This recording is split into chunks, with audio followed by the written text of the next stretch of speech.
നസീർ, പിണറായി വിജയന്റെ ദുർഭരണം അവസാനിപ്പിക്കാനുള്ള കേരള ജനതയുടെ ആഗ്രഹത്തിന് ഇനി കഷ്ടി 1 മാസം കൂടി മാത്രമേ ബാക്കിയുള്ളൂ. പിണറായിയെ തോൽപ്പിക്കാൻ ജനത്തിന് മുമ്പിലുള്ള ഏക വഴി UDFന് വോട്ട് ചെയ്യുകയാണ്. BJPക്ക് വോട്ട് ചെയ്യുന്നവരുടെ എണ്ണം കൂടുകയും BJP സീറ്റ് പിടിക്കുകയും ചെയ്യും എന്നത് വാസ്തവമാണെങ്കിലും UDFന്റെ ഭരണമല്ലാതെ മറ്റൊരു വഴിയും പിണറായിസത്തിന്റെ അന്ത്യത്തിന് മാർഗമായില്ല. നിർഭാഗ്യവശാൽ ജനങ്ങളുടെ അഭിലാഷം കോൺഗ്രസ് പാർട്ടി നേതാക്കൾക്കില്ല.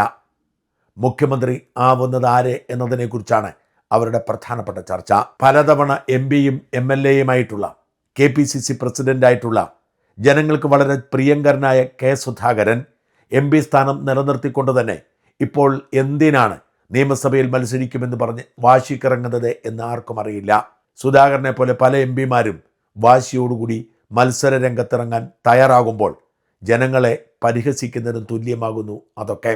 തീർച്ചയായും ഒരു സീറ്റ് പിടിച്ചെടുക്കണമെങ്കിൽ ഒരു മുതിർന്ന നേതാവിനെയോ ഒരു MPയെയോ മത്സരിപ്പിക്കണമെങ്കിൽ അങ്ങനെ ശ്രമിക്കുന്നതിൽ തെറ്റില്ല. പാലക്കാട് MLA ആയിരുന്ന ഷാഫി പറമ്പലിനെ ഇറക്കി വടകര പിടിക്കാൻ ശ്രമിച്ചതുപോലെ. എന്നാൽ കണ്ണൂർ സീറ്റ് പിടിക്കാൻ K. സുധാകരനെ രംഗത്തിറക്കേണ്ട ഒരാവശ്യവുമില്ല.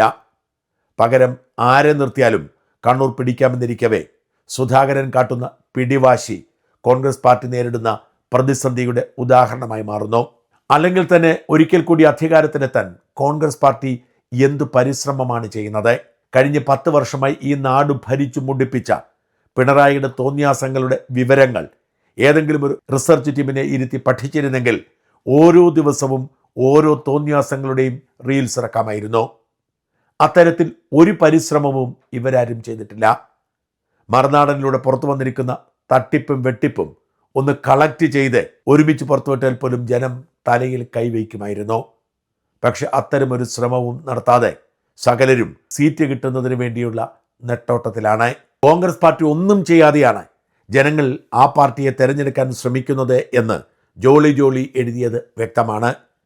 വരുന്ന നിയമസഭാ തെരഞ്ഞെടുപ്പിൽ വൻ ഭൂരിപക്ഷത്തിൽ UDF അധികാരത്തിൽ കയറാൻ പാകത്തിന് ഇക്കഴിഞ്ഞ 10 വർഷക്കാലം ഏതെങ്കിലും ഒരു കോൺഗ്രസ്സുകാരൻ ഇവിടെ അധ്വാനിച്ചോ? ഇല്ല. പിണറായി വിജയനെതിരെ പ്രതികരിച്ച ഏതെങ്കിലും വെള്ള പുതച്ച നേതാവ് ഇവിടെ തല്ലുകൊണ്ടോ? ഇല്ല. പിണറായി വിജയൻ്റെ ദുർഭരണത്തിനെക്കുറിച്ച് ഈ നാട്ടിലുള്ള മുഴുവൻ ജനങ്ങളും അലമുറയിട്ട് കരഞ്ഞിട്ടും ഏതെങ്കിലും ഖദറിട്ട കോലം പ്രതികരിച്ചതായിട്ട് നിങ്ങൾ കേട്ടുവോ? ഇല്ല. ഒരുത്തനും ഒരു കോപ്പും അധ്വാനിച്ചിട്ടില്ല. എല്ലാവരും നല്ല ഉറക്കത്തിലായിരുന്നു. കുറച്ച് ചെറുപ്പക്കാർ ഹെൽമറ്റ് കൊണ്ടും ചെടിച്ചട്ടി കൊണ്ടും തലയ്ക്കടി മേടിച്ചു. അത് മാത്രമാണ് ഉണ്ടായത്. പിണറായി വിജയനോടുള്ള കേരളത്തിലെ ജനങ്ങളുടെ അടങ്ങാത്ത ദേഷ്യമാണ് കോൺഗ്രസിനോടുള്ള സ്നേഹമായി മാറിയത്. അല്ലാതെ നിങ്ങൾ ഒരു പുല്ലുമല്ല എന്ന് നിങ്ങൾ മനസ്സിലാക്കിയാൽ നിങ്ങൾക്ക് നല്ലത്. തമ്മിൽ ഭേദം ചാണ്ടിയാണല്ലോ എന്ന് ജനങ്ങൾ ചിന്തിച്ചു, അത്രയേ ഉള്ളൂ. ഈ വരുന്ന നിയമസഭാ ഇലക്ഷനിൽ കോൺഗ്രസ്സുകാരോ മുസ്ലിം ലീഗുകാരോ UDFകാരോ തന്നെ മത്സരിക്കണമെന്നില്ല ജയിക്കാൻ. പിണറായിയുടെ ആളുകൾ അല്ലാത്ത നല്ല കഴിവുള്ള 140 ചെറുപ്പക്കാർ നിന്നാലും അടുത്ത നിയമസഭാ ഇലക്ഷൻ ജയിക്കുമെന്നതാണ് നിലവിൽ കേരളത്തിലെ സാഹചര്യം. അത്രമേൽ ഈ ഭരണത്തെ ജനങ്ങൾ വെറുക്കുന്നുണ്ട്. ഏത് കാലമാടന്മാർ വന്നാലും വേണ്ടില്ല, ഈ ചെകുത്താൻ്റെ ഭരണം ഒന്ന് അവസാനിച്ച് കിട്ടിയാൽ മതി എന്ന് കേരളത്തിലെ ജനങ്ങളുടെ ഇപ്പോഴത്തെ ചിന്താഗതിയെ ചാവാൻ കുഴിയിലേക്ക് കാല് നീട്ടിയിരിക്കുന്ന കാലന്മാരും അധികാരമോഹികളും എല്ലാവരും കൂടി സ്ഥാനാർത്ഥിയാകണമെന്ന് മുറവിളി കൂട്ടി വെള്ള പുതപ്പിച്ച് മുതലെടുക്കാൻ വരുന്നത് ചെറ്റത്തരമാണ് കേട്ടോ. കഴിഞ്ഞ 10 വർഷമായി ഞാൻ പിണറായി വിജയനെതിരെ എഴുതിക്കൊണ്ടിരിക്കുന്നു. അയാളുടെ ദുർഭരണത്തെ തുറന്നു കാട്ടിക്കൊണ്ടിരിക്കുന്നു. എൻ്റെ 100-1 പോലും എഴുതാൻ ഇവിടുത്തെ കോൺഗ്രസ്സുകാർക്ക് കഴിഞ്ഞിട്ടില്ല. എൻ്റെ പോസ്റ്റുകൾ കട്ടുകൊണ്ട് പോയിട്ടാണ് അവർ സൈബർ പ്രവർത്തനം നടത്തിക്കൊണ്ടിരിക്കുന്നത്. ഈ ദുർഭരണം എങ്ങനെയെങ്കിലും ഒന്ന് അവസാനിച്ച് കിട്ടിയാൽ മതിയെന്ന് എല്ലാ കേരളീയരും ചിന്തിക്കുന്നത് കൊണ്ട് ഞാൻ കൂടുതലൊന്നും പറയുന്നില്ല. ജോളി പറഞ്ഞത് വ്യക്തവും ശക്തവുമാണ്. കേരളത്തിലെ കോൺഗ്രസ് നേതാക്കൾ ഇപ്പോൾ സീറ്റിന് വേണ്ടി നടത്തുന്ന പടയോട്ടം ആരെയാണ് അത്ഭുതപ്പെടുത്താതിരിക്കുന്നത്?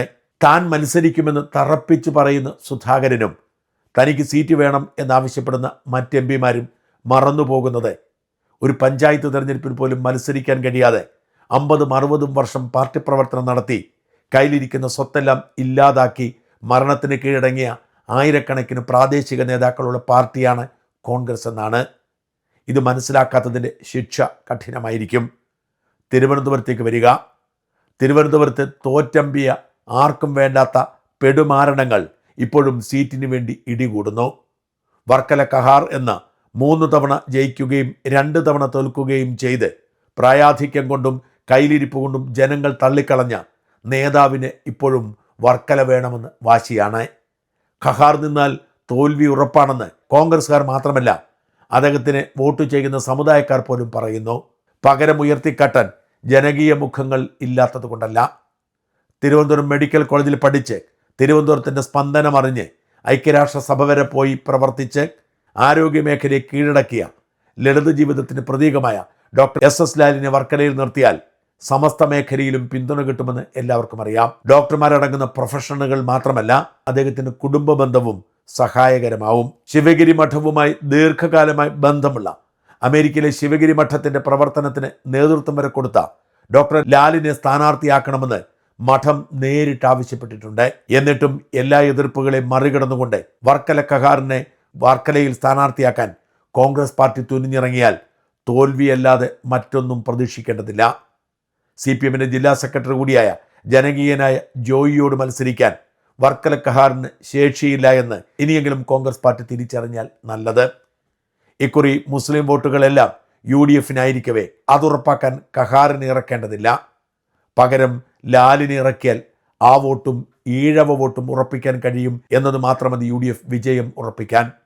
എന്നിട്ടും വർക്കല ഖഹാറിൻ്റെ പേര് വിളിച്ചു പറഞ്ഞുകൊണ്ടിരിക്കുന്ന കോൺഗ്രസ് നേതാക്കൾ സ്വയം തോൽവി ഏറ്റുവാങ്ങുകയാണ്. നെടുമങ്ങാട് ഇക്കുറി BRM ഷഫീറിനെ രംഗത്തിറക്കിയാൽ വിജയമുറപ്പാണ് എന്ന് പറഞ്ഞിട്ടും കാലഹരണപ്പെട്ട നേതാക്കളായ പാലോട് രവിയെയും മറ്റും രംഗത്തിറക്കാൻ ശ്രമിക്കുന്നത് മറ്റൊരു ദുരന്തമായി മാറുന്നു. MM ഹസൻ പോലും സീറ്റ് ചോദിച്ച് രംഗത്തുണ്ട്. അരുവിക്കര തനിക്ക് വേണമെന്നാണ് MM ഹസന്റെ ആവശ്യം. തിരുവനന്തപുരം സീറ്റ് CP ജോണിന് വിട്ടുകൊടുത്താൽ തനിക്ക് അരുവിക്കര തരണമെന്ന് VS ശിവകുമാറും പറയുന്നു. കഴിഞ്ഞ തവണ തോറ്റിട്ടും ഇവർക്കാർക്കും അധികാരത്തോട് മോഹം നഷ്ടപ്പെട്ടിട്ടില്ല. വട്ടിയൂർക്കാവിൽ K മുരളീധരൻ മത്സരിക്കുന്നു എന്നത് മാത്രമാണ് തിരുവനന്തപുരത്ത് പ്രതീക്ഷ നൽകുന്ന ഏക തീരുമാനം. മുരളീധരനല്ലാതെ മറ്റൊരു നേതാവിനും വട്ടിയൂർക്കാവിൽ വിജയമുറപ്പിക്കാൻ കഴിയില്ലെന്ന് ഓർക്കണം. MM ഹസനെ പോലെയും വർക്കല കഹാറിനെ പോലെയും ജയിക്കാൻ ആഗ്രഹമുള്ളവർ അങ്ങനെയെങ്കിൽ നേമത്ത് പോയി ശിവൻകുട്ടിയോടും രാജീവ് ചന്ദ്രശേഖരോടും മത്സരിച്ച് കഴിവ് തെളിയിക്കട്ടെ. ഉറപ്പായും സീറ്റ് കിട്ടുന്ന സീറ്റുകളിൽ ഇത്തരം കാലഹരണപ്പെട്ട പെടുമാരണങ്ങളെ രംഗത്തിറക്കി കോൺഗ്രസ് പാർട്ടി പണി ചോദിച്ചു വാങ്ങരുത്. ഇനി നമുക്ക് ആറന്മുള കൂടി പരിശോധിക്കാം.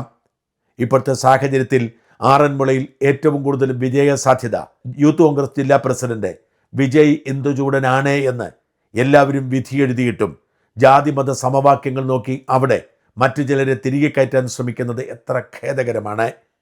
പഴകുളം മധു എന്നു പേരുള്ള ഒരു തെരഞ്ഞെടുപ്പിലും ജയിക്കാൻ സാധ്യതയില്ലാത്ത ഒരാൾക്ക് വേണ്ടി ഏത് നേതാവ് ചുക്കാൻ പിടിച്ചാലും അത് വീണ വിജയനെ ജയിപ്പിക്കാനുള്ള ഗൂഢാലോചനയായി കണക്കാക്കേണ്ടി വരും.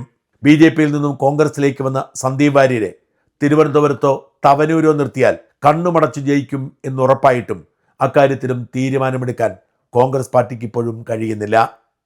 ലീഗ് കൂടുതൽ സീറ്റൊന്നും വേണ്ട എന്ന് പറഞ്ഞത് മാത്രമാണ് കോൺഗ്രസിന് ഇപ്പോഴുള്ള ഏക ആശ്വാസം. എന്നിട്ടും കോൺഗ്രസ് പാർട്ടിക്ക് സ്ഥാനാർത്ഥി നിർണയം സുഗമമാക്കാനോ പുതിയ മുഖങ്ങളെ പരീക്ഷിക്കാനോ കഴിയാതെ വരുന്നു. ഗ്രൂപ്പ് അടിസ്ഥാനത്തിൽ വീതം വെച്ചും കാലഹരണപ്പെട്ട നേതാക്കളെ പ്രതിഷ്ഠിച്ചും കോൺഗ്രസ് പാർട്ടി ദയവായി വിജയസാധ്യത തല്ലിക്കെടുത്തരുത്. വിജയിക്കാൻ സാധ്യതയുണ്ടെങ്കിൽ VM സുധീറിനെയും മുല്ലപ്പള്ളി രാമചന്ദ്രനെയും പോലെയുള്ള മുതിർന്ന നേതാക്കളെ രംഗത്തിറക്കുന്നതിൽ തെറ്റൊന്നുമില്ല. എന്നാൽ അവരെ നിയോഗിക്കേണ്ടത് CPMന്റെ ഉറച്ച സിറ്റിംഗ് സീറ്റുകളിലാവണം. തളിപ്പറമ്പിലും കൂത്തുപറമ്പിലുമൊക്കെ CPMന് മുതിർന്ന നേതാക്കളെ ഇറക്കി പരീക്ഷിക്കാവുന്നതാണ്. K സുധാകരനെ ധർമ്മിടത്ത് പരീക്ഷിക്കുന്നതിൽ ഒരു തെറ്റുമില്ല. CPMന്റെ കോട്ടകളിലേക്ക് കടന്നു കയറാൻ വേണ്ടിയായിരിക്കണം മുതിർന്ന നേതാക്കളെ പരീക്ഷിക്കേണ്ടത്. അല്ലാതെയുള്ള ഏതു നീക്കവും കോൺഗ്രസ് പാർട്ടി സ്വയം കുഴി തോണ്ടുന്നതിന് തുല്യമായി മാറും. കോൺഗ്രസ് പാർട്ടി കുറച്ചുകൂടി ഉത്തരവാദിത്വത്തോടെ സ്ഥാനാർത്ഥി നിർണയം നടത്തിയില്ലെങ്കിൽ കാത്തിരിക്കുന്നത് വലിയ ദുരന്തമാകും എന്ന് മറക്കരുത്.